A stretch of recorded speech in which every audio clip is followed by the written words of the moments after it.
Not going to be time to resume this, so that will be that. The Hooter's going to go. There it is. So Featherstone Rovers here at Bartercard Odsal have been beaten by 25 points to 12 against the Bradford Bulls. James, the sound of that fine Luton at Bradford, it signalled the end of a frustratingly difficult 2024 season, both on and off the field for you. You must be looking forward to better days ahead. Well, firstly, obviously disappointed to lose any game, especially a playoff game, away at Bradford.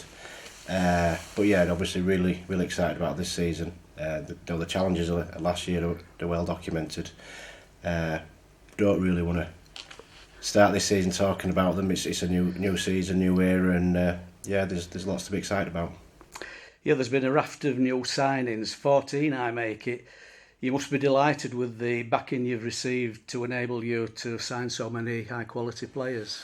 Yeah, I think we've put a squad together.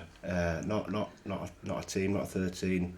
We've put a squad together. There's 26 players at the minute who I don't know what the best 17 is, which is good. The players have got to compete really hard. They've got to fight really hard to get in that top 17, and then compete and fight hard to stay in it. And that helps us drive up standards, through the week, and very confident we'll see much improved performances on the weekend.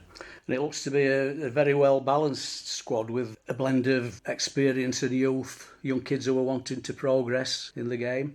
It's got to be good, hasn't it? Yeah, you've got an eye for this, Terry, haven't you? It is. When you got the age profile of the squad is balanced. We've got obviously Maddox Jeffries, the youngest, 19, and there's just about a third of the squad is early 20s.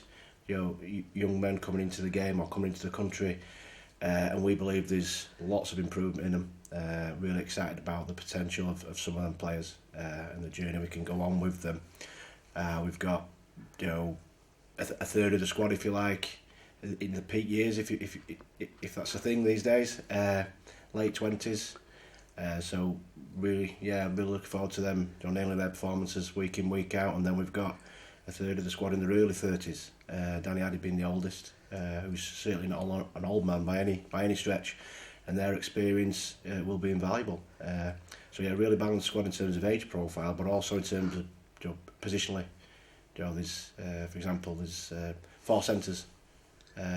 Who gets the 3 and 4 shirt? Well, they decide. There's 3 back rowers. Who gets 11 and 12? They decide. 4 halves. So it's balance in terms of age, balance in terms of positions.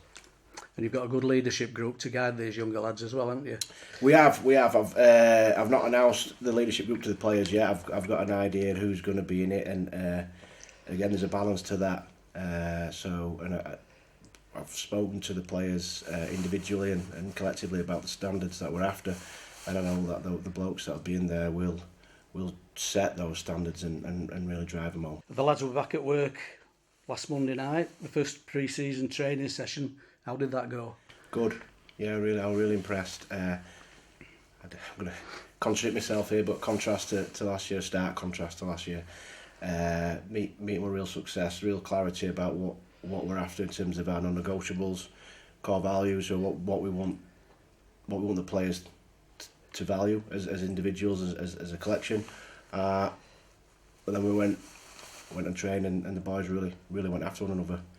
There were a couple of sore fellas at the end of the session, and Tuesday they bounced back in and worked really hard again. So really impressed with the work ethic so far, and also the quality. And you've got so many new faces. How do you get them all to bond quickly and create that all-important togetherness?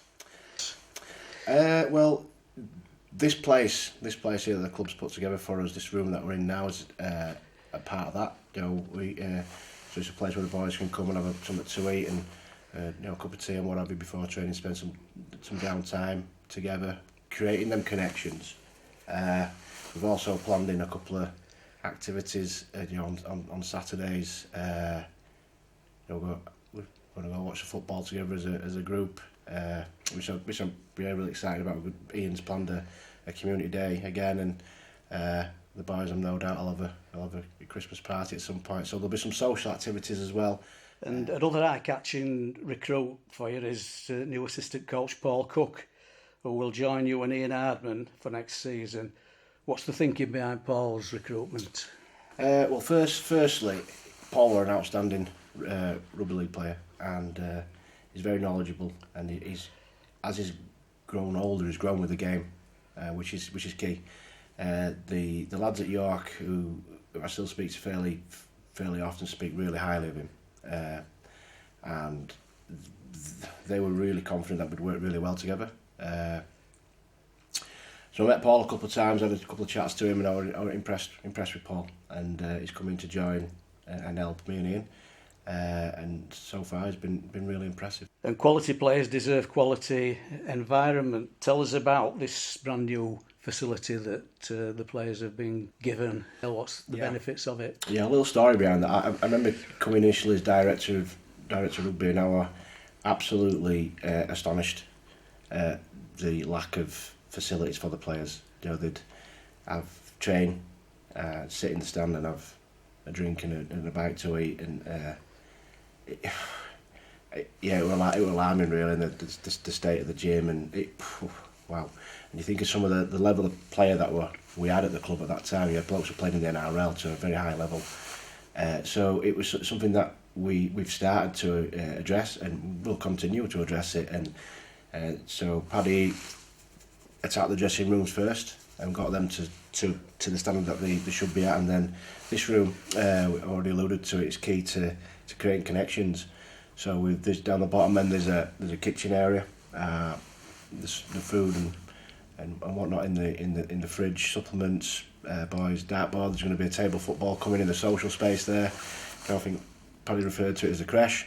So we want the boys in early, spend some time together, have a bite to eat, be prepared for training. Don't just rock up 5 minutes before, get out your car and take half an hour to get going. Use this facility to make sure you're ready to go when the clock says that we're ready to go. And then this is our learning area.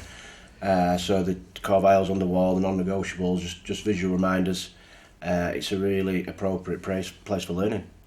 So in terms of our videos, our meetings, there's absolutely no excuse for anybody not to be able to concentrate in a facility like this. Finally, your hopes and aspirations for 2025, do you have the goals set? Yes, obviously, as an individual and as a coaching team, we've spoke about what we feel we can achieve. The players will set their goals for the season. There will be some visual reminders around this room of what we're going after, and hopefully that has an impact on the goals that they set. But what I will say is, we've got a quality squad. I've got quality staff around me. We're going to leave no stone unturned. We are really going after it this season. I'm not going to make any promises on this video, but yeah, we are going to really go after it. And what message have you got for the fans to finish with? Tough for you last year. Obviously used to seeing a side win more frequently than we did last season. Transition year, we've come through that. Get behind us. We've got a quality squad. And we want to build a connection with you guys. We want to build a real strong club and go on a journey. And we want you to be part of it. There's some great deals to be had on season tickets, James, isn't there? Had to get that one in. Yeah, there's some fantastic deals on season tickets. Get your season ticket, and new gears in shops soon, I reckon, as well. Great stuff. Thank you, James. Cheers. Yeah.